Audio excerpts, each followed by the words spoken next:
À Monrovia, il y aura bientôt 700 lits pour accueillir les malades d'Ebola. Mais le personnel médical fait partie des premières victimes, et dans la capitale libérienne, la moitié des centres de santé sont fermés, un seul hôpital fonctionne encore. Cette désorganisation prive de soins une grande part des habitants de la ville, femmes enceintes, enfants atteints de malnutrition ou de paludisme, ou encore victimes d'accidents de la route. Comment leur offrir les soins dont ils ont besoin ? Cette question, d'habitude presque anodine pour les équipes MSF, prend un sens particulier quand les soignants courent le risque d'être infectés. Dans toutes les actions, que ce soit dans les centres de traitement, ou même si on réfléchit à travailler dans des centres de santé non Ebola ou pour la distribution de masse d'antipaludéens, la question des contrôles infectieux, elle est à tous les niveaux, que ce soit dans le flux des patients, le flux des personnes qui vont recevoir des kits et qui ne doivent pas toucher les gens qui donnent ces kits-là, et puis que ce soit au niveau du lavage des mains, que ce soit à toutes les étapes de la prise en charge, le contrôle infectieux est de premier ordre. La prochaine étape pour MSF sera l'organisation d'une distribution massive de médicaments contre le paludisme. Cela n'a jamais été fait jusqu'à présent. Les premiers symptômes de cette maladie ressemblent à ceux d'Ebola et les malades peinent à obtenir un traitement adéquat, alors que le paludisme, lui aussi, continue de tuer en Afrique de l'Ouest.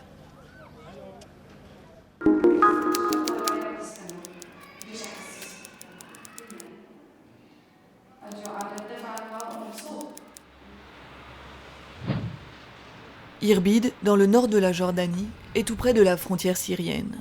Cette ville accueille plusieurs centaines de milliers de réfugiés, dont des enfants, qui ont fui le conflit en Syrie.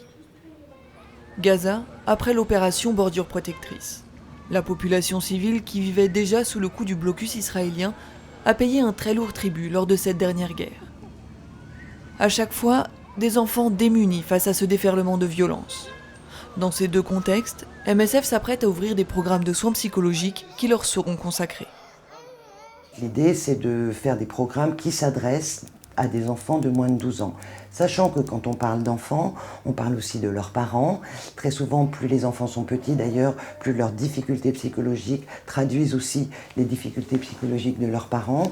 Donc c'est souvent des programmes qui à la fois permettent un accompagnement psychologique de tous ces enfants et quelquefois, même souvent, la nécessité aussi d'une prise en charge des mamans par exemple. Conflits, violences sexuelles, déplacements de population, maladies graves, les contextes dans lesquels MSF intervient sont variés. Aujourd'hui, la prise en charge des réfugiés est l'un des enjeux qui se posent aux équipes, intégrer les consultations en santé mentale aux soins primaires, afin de donner aux personnes en détresse psychique la force de survivre dans ces conditions déjà difficiles.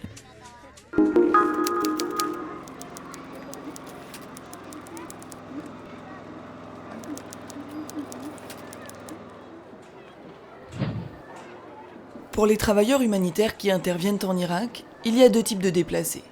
Ceux qui sont parvenus à rejoindre une région du Kurdistan épargnée par les combats, et ceux qui sont toujours coincés dans des zones dangereuses, dans les provinces d'Anbar ou de Kirkouk notamment. La crise en Irak est étudiée d'un point de vue géopolitique plus qu'humanitaire. Il n'y a aucune tentative sérieuse d'accéder aux populations coincées dans les zones de conflit. Il n'y a pas de passage sécurisé pour ceux qui essaient de fuir les violences. Toutes ces questions n'ont pour l'instant pas été discutées assez sérieusement par les personnes responsables.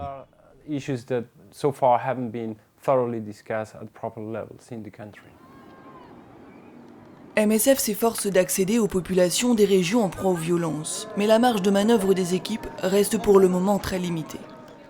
Même dans les zones plus calmes, l'aide humanitaire est largement insuffisante alors que les températures commencent à chuter.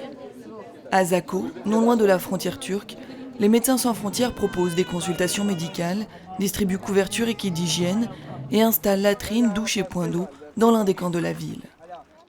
MSF poursuit ses efforts pour intensifier ses opérations et éviter que l'hiver ne soit synonyme de catastrophe sanitaire pour ces familles.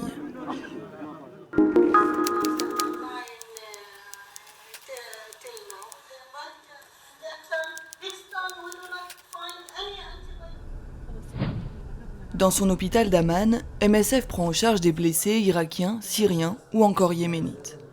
Depuis l'ouverture de ce projet il y a 8 ans, les médecins sont confrontés à des cas d'infection par des bactéries résistantes à un ou plusieurs antibiotiques. La moitié des patients, à leur arrivée à l'hôpital, sont déjà porteurs d'une bactérie multirésistante. Nous constatons aujourd'hui dans nos programmes chirurgicaux que nous avons besoin de plus en plus d'antibiotiques et que de nombreux patients ne peuvent pas être traités avec la gamme normale d'antibiotiques. Avec l'augmentation du taux de résistance dans le monde, nous sommes à court d'options dans la plupart de nos programmes. La conférence d'Amman a permis à des experts et des médecins de la région de se mettre d'accord sur un certain nombre de points afin de lutter contre ce fléau qui met en danger la santé de nombreuses personnes. C'est particulièrement le cas au Moyen-Orient, où les taux de résistance aux antibiotiques sont anormalement élevés. La première urgence est de mettre en place un réseau régional d'experts qui mèneront le combat contre ce phénomène. Car aujourd'hui encore, l'antibiorésistance, pour ces patients, signifie des traitements plus longs et plus coûteux. Parfois, il n'existe simplement plus d'antibiotiques capables de mettre en échec les bactéries.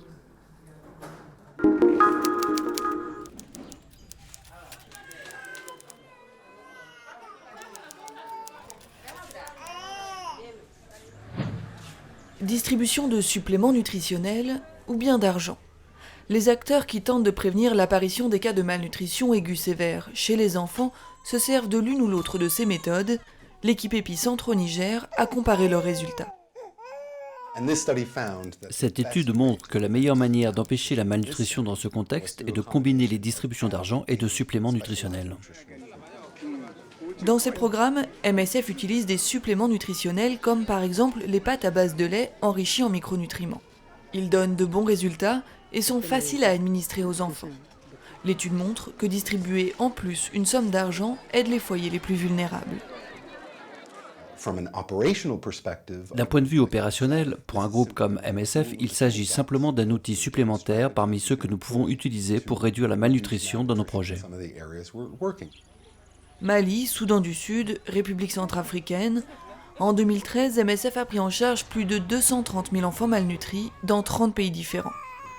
L'enjeu pour les équipes est de pouvoir intervenir le plus tôt possible pour éviter que ces enfants ne tombent gravement malades.